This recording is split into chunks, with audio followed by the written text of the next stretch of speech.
감염된 동안 전파만 되지 않으면 이론상으로는 사실 박멸이 가능하잖아요. 근데 그게 어려운 건 이게 바로 우리의 은밀한 원초적 본능에 올라타 있기 때문이죠. 안녕. 제가 전공이다 보니까 이 미생물에 미자만 들어가면 저는 모든 기사를 다 클릭해 보거든요. 근데 이제 얼마 전에 굉장히 좀 불편한 그런 소식을 접했어요. 일본 도쿄에서 매독 환자가 급증을 했대요. 그것도 젊은 층에서 급증을 해서 뭐 난리가 났다는 그런 뉴스를 접했거든요. 이게 왜 그런가 하고 들여다봤더니 그 주 원인을 뭘로 꼽냐 하면 코로나 기간에 또 그 이후로 데이팅 앱 사용이 급증하면서 그렇게 만난 불특정 다수와의 그 가벼운 만남과 쉽게 이루어지는 관계, 그 매독 급증의 주 원인으로 꼽는다고 그렇게 얘기를 하더란 말이죠. 그러고 보니까 이 매독이라는 것은 인간의 그 원초적인 본능에 올라탄 병원균인데요. 항생제가 나오면서 우리가 기세를 확 꺾어놨던 그런 건데 다시 이게 고개를 들고 있단 말이에요. 그래서 제가 한번 이 매독에 대한 얘기를 준비해봤습니다. 실망시켜드리지 않겠습니다. 역사를 좀 거슬러 올라가야 되는데요. 이 매독은 인류를 아주 태초부터 괴롭혀왔던 병입니다. 이 매독의 역사를 추적해 올라가면 1530년 르네상스 시대로 올라가는데요. 그 당시에 이탈리아의 의사이자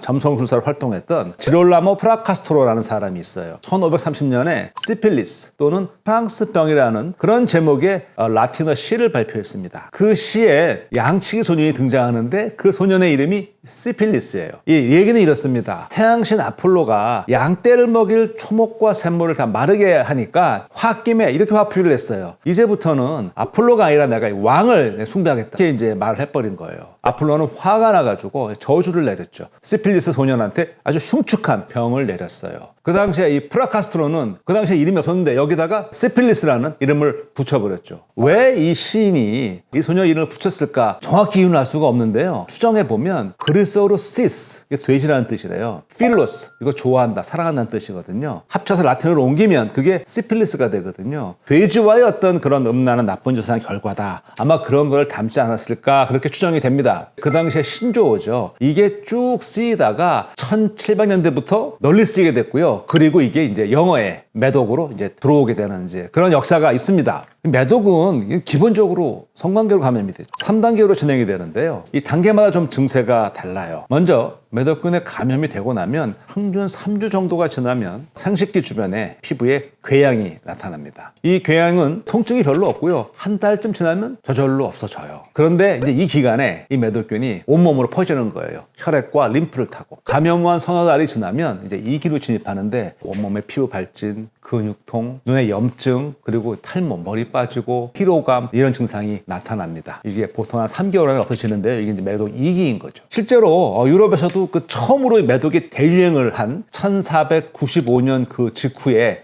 제작된 많은 예술작품에 생생한 증거가 담겨 있습니다. 대표적으로 예를 들어서 독일 화가 알브레히트 뒤러가 남긴 목화나를 보게 되면 1496년에 온몸에 궤양이 있는 용병의 모습이 담겨 있습니다. 이게 이제 전형적인 2기 매독의 모습이거든요. 이 이후로 유럽으로 매독이 쫙 퍼져나가는데 근데 이게 재밌는 게요. 매독이 유행하던 그 시절에는 아직 매독이라는 시필리스라는 이름은 없었죠. 그 당시에는 뭐라 불렀냐면은 이탈리아에서는 이 병을 프랑스병, 프랑스에서는 이탈리아병 불렀대요. 네덜란드에서는 스페인병, 폴란드에서는 독일병, 러시아에서는 폴란드병, 영국과 독일에서는 이탈리아와 마찬가지로 프랑스병으로 이제 그렇게 불렀다는 거예요. 사실 이거 서로가 너희 나라에서 왔다는 그 책임을 묻는 건데 이 장면을 가만히 들여다보면 매독이 어떤 경로로 퍼져나갔는가 하는 거를 추정할 수 있는 장면이기도 합니다. 또한 환자 피부에 발진, 물집이 생기고 막 궤양이 생기니까 이게 언뜻 보면 천연두와도 비슷하단 말이죠. 사실 15세기까지 서양에서는 천연두는 그냥 팍스,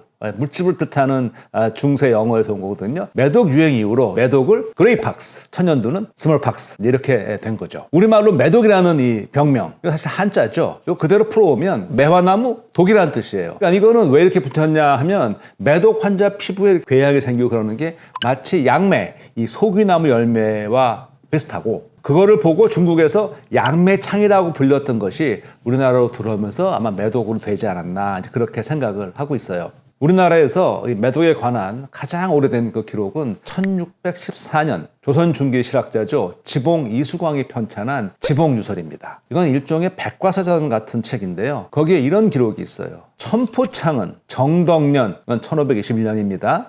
정덕년 이후에 중국에서 전염되었는데 중국에서도 이 질병은 예전부터 있지는 않았다. 이 질병은 서양에서 온 것이라 하는데 훗날 전해진 질병 역시 많다. 당시 조선에서는 이 천포창 외에도 면화창, 대마풍, 번화창, 매독을 지칭하는 말이 많았고요. 특히 당창, 당옴, 광둥창 이와 같은 병명도 있었대요. 중국에서 들어왔다는 것을 드러내는 거죠. 그리고 일본에서는 1512년에 교토에서 매독이 유행할 당시 그 이름을 도가사, 당창이라고 불렀답니다. 천벌노역을 졌던 이 끔찍한 병을 남 탓하는 거는 동양이건 서양이건 마찬가지였던 것 같습니다.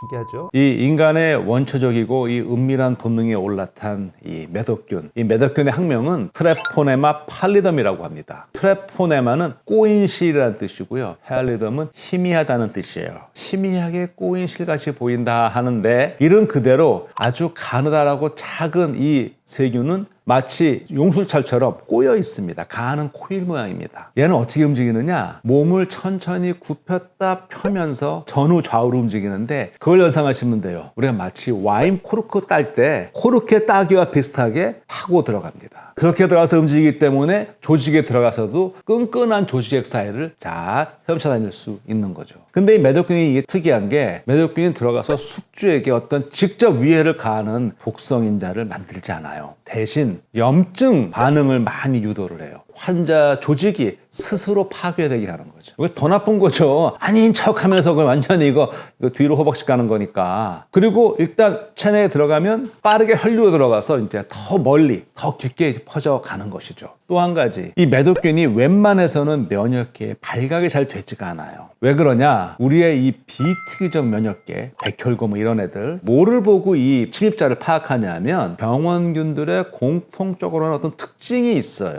그 특징되는 분자를, 그 모양을 보고 딱 파악을 하는데 이 매독균은 드러내질 않아요. 일종의 스텔스 기능이 있는 거죠. 그래서 이 면역계를 피해가면서 온몸으로 이제 퍼져 나가는 이제 그런 상황입니다. 그 특징이라는 거는 쉽게 말하면 이렇게 설명드릴 수가 있어요. 세포 표면으로 드러나는 어떤 분자 구조들인데 그냥 쉽게 말해서 왜 우리가 도깨비 하면은 도깨비 뿔이라는 게 있잖아요. 그런 것처럼 병원균도 공통적으로 나타나는 특징적인 모양이 있습니다. 근데 매독균은 그런 특징을 드러내질 않고 있는 거죠. 있는데 가리고 있는 거죠. 아, 그렇구나. 매독은 오랜 역사만큼이나 민간에서 치료법도 여러 개가 있었죠. 그 중에 가장 오랫동안 그리고 많이 썼던 게 수은이에요. 이 수은 치료를 위해서는 이제 그 환부에다가 수은을 바르고 또 열기를 가해요. 그래서 훈증기 안에 들어가요. 프랑스 화가 자크 레니에가 선보인 1659년 작품을 보게 되면 그 훈증기 안에 들어가 있는 사람이 그려져 있어요. 재미있는 거는 그 훈증기 앞에 그림에 어떤 말이 써 있냐면 한순간의 쾌락, 천번의 고통이라는 그런 경구가 쓰여 있습니다. 무슨 뜻인지 아시겠죠? 그리고 그 당시에도 유행했던 경구 중에 하나가 금성과의 하룻밤, 수성과 평생. 금성은 비너스를 의미하는 거고 수성, 머큐리, 수은을 의미하는 거니까요. 이렇게 사람들 경각심을 주었다고 했는데 그럼에도 불구하고 워낙 원초적인 본능이다 보니 매독은 계속 퍼져나갔죠. 수은을 쓰면 효과는 어느 정도 있죠. 근데 문제는 수은 자체가 아시잖아요. 얼마나 이렇게 독성이 심한 건지. 매독 치료돼서 좀 보이는데 사람은 이제 저 계속하면 수은 중독이 돼버리는 거예요. 저게 얼마큼 치료 효과를 받는지는 알 수가 없는 게 매독이 워낙 증세가 왔다 갔다 하니까 저걸 어느 시점에 썼느냐 문제도 있고 어떤 경우에는 매독이 그냥 2기에서 머무는 경우도 있어요. 한 3분의 1 정도가 말기로 진입하니까 그냥 또 뭐 난 줄 알았을 수도 있고 독성이 강한 수은을 모르고 써왔다라는 게 핵심이죠. 이렇게 해오다가 20세기 초반에 와서 퇴출이 됩니다. 넌 끝이야. 19세기에 와서 독일의 의사 파울 에를리라는 사람이 나섭니다. 이 사람은 아주 천재 같은 사람인데요. 의대 시절에 조직 염색을 쭉 해보는데 염색약마다 염료마다 그 조직을 염색하는 부위가 다르다는 거죠. 특정 조직만 착색하는 그런 염료가 있다면 인체 조직과는 결합하지 않고 미생물, 병원균에만 달라붙는 게 있지 않을까? 병원균에만 달라붙는다면 그 병원균만을 파괴할 수 있는 그런 화합물이 있지 않을까? 라고 생각을 했대요. 그것은 그 화합물을 마법 탄환, 이제 매직 불릿이라고 생각을 하고 의대 졸업하고 그와 같은 거를 찾기 위해서 아주 혼신의 힘을 다했습니다. 1896년부터는 독립적으로 연구소를 운영하면서 여러 가지 염료를 가지고선 말라리아 병원체를 비롯한 여러 기생체에 대해서 이제 조사를 하고 있었어요. 사실 매독균이 1905년에 와서야 원인균으로 규명이 됐거든요. 매독균의 정체가 밝혀지자 매독균도 연구 대상에 포함을 시킨 거죠. 그리고 이제 정말 불철주야 연구에 매진을 한 거예요. 드디어 1909년 정말 지성이면 감천이라고 606번째 실험 끝에 최초의 마부탄환 화합물 606 왜 606인지 아시겠죠? 이걸 합성해냈어요. 화합물 606을 매독이 걸린 실험용 토끼에다가 주입을 했더니 놀랍게도 효과가 나타나는 거예요. 큰 기대를 안고 매독 말기 환자 50여 명에게 이 신약을 투여했습니다. 결과는 기적과 같았습니다. 그래서 화합물 606은 일명 살바르사이라고도 부르는데요. 살바르사이라는 거는 사람을 구한다는 영어 salvation, 비소를 뜻하는 아스닉 두 개를 합쳐서 살바르사이라는 단어를 만들었습니다. 드디어 이제 한순간의 쾌락의 대가로 받았던 잔혹한 형벌에서 이 사람들을 구해내게 되었다는 이제 그런 뜻을 담은 거죠. 그런데 이제 살바르산 사용이 늘어나면서 부작용이 나타나기 시작을 했어요. 근데 부작용이 나타나니까 에를리히한테 아주 애꿎은 비난이 쏟아졌어요. 에를리히가 살바르산을 처음 개발했을 때 그걸 나무라는 사람들이 되게 많았어요. 이유는 뭐냐? 아니 저렇게 부도덕하고 막 살아서 벌받은 사람들을 무슨 가치가 있다고 구해주느냐 그 자체를 나무라는 사람들이 많았거든요. 그런데 이게 부작용이 나오니까 그거 봐라 왜 쓸데없이 그런 거 해갖고 그런 거 하느냐라고 비난이 쏟아진 거죠. 에를리히는 여기에 굴하지 않고 부작용의 원인을 이제 규명해서 1912년 화합물 912 네오살바르산을 만들어냅니다. 이 마법의 탄환이 전 세계로 퍼져나가서 수많은 사람을 구했죠. 1940년대에 페니실린이라는 신무기가 나오기 전까지 병원군과의 싸움에서 큰 위력을 발휘했습니다. 저는 이런 생각이 들어요. 마탄의 사수라는 그런 베버의 오페라가 있습니다. 1821년에 베를린에서 초연되었는데요. 사랑하는 여인과 결혼을 하려면 사격대회에서 우승해야 되는데 우승하기 위해서 사냥꾼이 나쁜 친구의 그 술책에 빠져가지고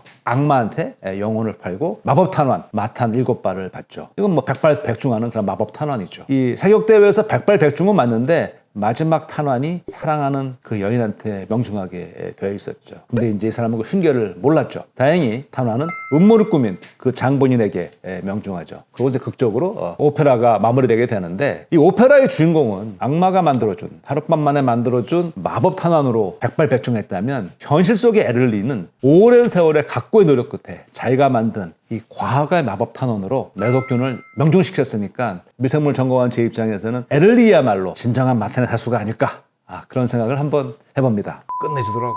이 산모에서 선천성으로 감염이 되면 태어나는 아이가 치명적이 될 수 있어요. 심하면 죽고 아니면 주로 실명하고 산전 검사로 다 매독 검사를 하는 걸로 알고 있어요. 이 매독은 우리가 예방하고 퇴치할 수 있습니다. 이론상으로는 사실 박멸할 수도 있어요. 왜 그러냐? 이 매독균은 절대 기생체이거든요. 그래서 우리 몸 밖에서 생존할 수 없으니까 감염된 사람만 치료를 하고 감염된 동안 전파만 되지 않으면 이론상으로는 사실 박멸이 가능하잖아요. 근데 그게 어려운 건 이게 바로 우리의 은밀한 원초적 본능에 올라타 있기 때문이죠. 이 매독을 비롯한 성맥의 감염병을 예방하고 퇴치하려면 무엇보다 중요한 건 건전한 성문화 조성입니다. 그리고 만약 감염이 의심되면 즉시 검사를 받아야죠. 확인이 빠를수록 치료도 쉽고 관리도 쉽고요. 그리고 무엇보다 전염을 예방할 수 있으니까요. 이런 상으로는 박멸할 수도 있다니까요. 넌 끝이야. 그래서 이 보건당국에서 캠페인을 많이 하고 있지 않습니까? 익명을 보장하고 비용도 무료로 해줄 테니까 검사받고 치료를 하자. 이렇게 얘기를 하고 있습니다. 2023년 매독이라는 병이 다시 재활개를 하는 상황에서 그 매독의 역사를 한번 알아봤습니다. 절대 기생체고요. 치료할 약도 있습니다. 우리가 필요한 것은 본인이 적극적으로 반드시 보건당국을 찾아서 치료하고 전파를 끊는 것만이 매독 예방 그리고 박멸의 길입니다. 오늘의 응생물학 여기서 마치겠습니다. 잘 가!